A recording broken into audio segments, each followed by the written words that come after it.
electoral. Y creo que debe de ser material de análisis para las autoridades a todos los niveles, porque no es poca cosa, 5,000, por lo menos 5,000 personas fueron movilizadas, sobre todo de los municipios de Quechultenango, Mochitlán, José Joaquín de Herrera y Chilpancingo, y buscaron, no sé si lo lograrían, tengo entendido que de alguna manera sí, paralizar Chilpancingo, bloquearon calles, hablas de que se replegaron los 500 elementos de las distintas corporaciones, que incluso, tengo entendido, atacaron la sede del Congreso del Estado, el Palacio de Gobierno, iban con todo. Lo que me llama la atención es que me contabas que después de las palabras del presidente, se repliegan, se disuelve esto de 5,000 personas, que parecía en su momento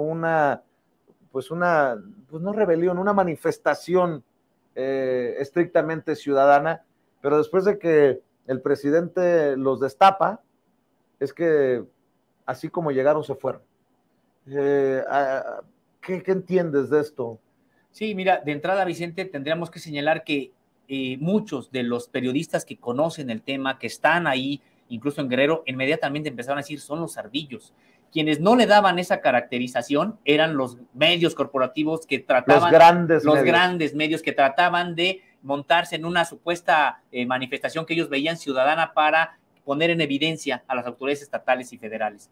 Me parece que, sin embargo, al otro día, los propios ardillos reciben el mensaje, pues explícito, de decir, no van a obtener nada y no somos rehenes de nadie. Y si quieren seguir bloqueando, sigan bloqueando, porque llega un momento que también para ellos es insostenible. De hecho, lo ejemplificó también el propio presidente de la República diciendo, cuando acabábamos de llegar y decidimos que no al huachicol, hubo también manifestaciones, entre comillas, populares, entre comillas, para que no cerraran los ductos abiertos, etcétera. O sea, hubo, ¿y qué fue lo que dijo el presidente? Pues hagan las manifestaciones que quieran, cierren las carreteras que quieran, pero la determinación es de que eso ya no va a continuar.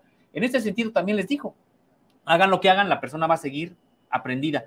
Y me parece, Vicente, que se vieron desnudos estos líderes de los propios ardillos y mejor replegaron ya a su gente. ¿Qué tan importante, qué tan poderoso es este grupo de los ardillos en comparación a otros grupos? Porque estoy leyendo lo que publicas en Contralínea y el documento de la Sedena, de la Secretaría de la Defensa Nacional, da cuenta de 18, 19 grupos de la delincuencia organizada que tienen actividad en Guerrero, solo en Guerrero, entre ellos el Cártel de Sinaloa, el Cártel Jalisco Nueva Generación, y bueno, este documento, me corrige si estoy equivocado, sí, también ubica las rutas de trasiego por donde mueven la mercancía prohibida estos grupos, estas organizaciones, para cruzar ese estado.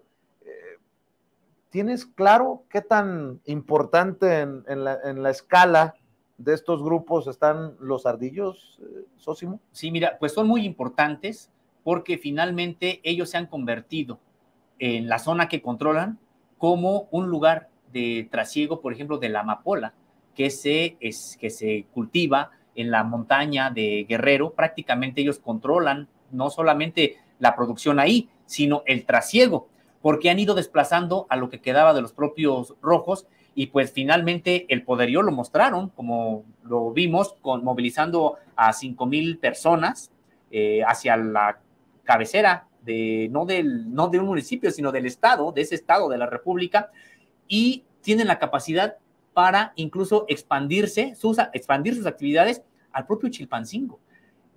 No llegan y se van, es que ya están ahí, son los que controlan también rutas de taxis, son los que controlan, es decir, los propios taxis tienen, por ejemplo, de Chilpancingo, de Tixla, hacia Tlapa de Comonfort, que es la montaña, pues son rutas que la gente necesita utilizar de taxis colectivos, que son los que llevan el desayuno en la mañana, me refiero desde Chilpancingo o desde Tixla o desde Chilapa hasta Tlapa, son los que llevan productos, mercancías legales, personas que trabajan, que tienen que trasladar de una ciudad a otra. Los taxis están precisamente controlados por estas organizaciones. ¿Y también por qué, Vicente? Pues porque a veces este tipo de taxis son utilizados no solamente para transportar mercancías legales. Y tienen tal nivel de poderío que ellos ponen retenes. Cuando tuve la oportunidad de estar en la zona, pasamos varios retenes, solamente pudimos entrar ahí bajo también la propia protección de las policías comunitarias locales de noche, con peligros precisamente ellos también armados para tratar de repeler cualquier ataque. Hay lugares donde controla la policía comunitaria y son lugares seguros, pero hay caminos que están en disputa, otros que se tienen que pasar rapidísimo porque están bajo control de los ardillos y en cualquier momento puede haber algún tipo de ataque. Y al mismo tiempo son zonas donde si recibiera uno un ataque, no puedes pedir ayuda, no hay comunicación. Es decir, se trata de una situación muy, muy complicada que hasta la fecha, siguen viviendo estas comunidades indígenas, nahuas, la mayoría de ellas. Por eso también a veces la desesperación, cuando dicen, es que necesitamos que ya esté la guardia o necesitamos que ya lo saquen. Yo entiendo también que no va a ser meramente con violencia como van a poder disolver esta organización de los ardillos. Es mucho más profundo el asunto y tiene que ver con generar otro tipo de condiciones sociales, pues para que la gente no termine sometiéndose o enganchándose a estas organizaciones. Recuerdo lo complicado, ¿no?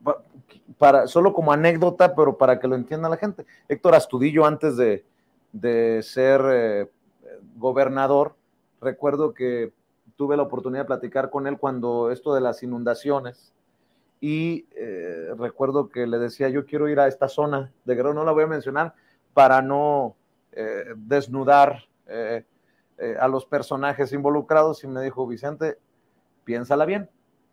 Me dice, es muy complicado porque ya averigüé, o ya te averigüé, y el general del ejército, a pesar de que tú consigas el avión, la avioneta, no garantiza que puedas aterrizar. De ese tamaño están las zonas en conflicto o bajo este agravio de los grupos del crimen organizado. Pero me lleva a un tema que para mí es apasionante, triste, pero también apasionante, Sosimo. ¿Cómo este gobierno le está apostando a programas sociales para desde la base social tratar de arrebatarle a estos jóvenes, a estas personas que pueden ver en el crimen organizado una opción ante tanta marginación, ante tanta pobreza? Y bueno, en estas zonas en donde, por ejemplo, históricamente ha resultado mejor negocio sembrar amapola que sembrar la mazorca, ¿no? El maíz. Entonces, están también estas zonas bajo ese dilema, o los programas sociales y dedicarme a lo legal, o seguir por el camino del crimen organizado. Es interesantísimo este fenómeno social y lo que representa Guerrero en este sentido, socio. Sí, y particularmente esta zona, Vicente, porque las personas en términos generales no se quieren dedicar al narcotráfico, porque además no tienen esa visión aspiracionista del tener la camioneta, del tener un tipo de reconocimiento, entre comillas, social, ni siquiera. Son comunidades indígenas con un profundo arraigo a su cultura, con un respeto y amor a su cultura, que ni siquiera les llama la atención el convertirse en este tipo de personajes de telenovela. Capos. Ajá, ni siquiera les llama la atención, no está eso en su horizonte. Por eso también está esta resistencia. Por eso también aquí florecen este tipo de organizaciones como el CIPOG, como las policías comunitarias, las auténticas policías comunitarias, las guardias comunales. En estos lugares florecen porque son un dique a estas organizaciones que también hay que señalarlo. Claro que tienen personas de dentro, a veces porque sí hay quienes se dejan enganchar. La mayoría de muchas de las comunidades que ahora tienen que a una convocatoria de los ardillos asistir, pues es porque saben que está en juego su vida.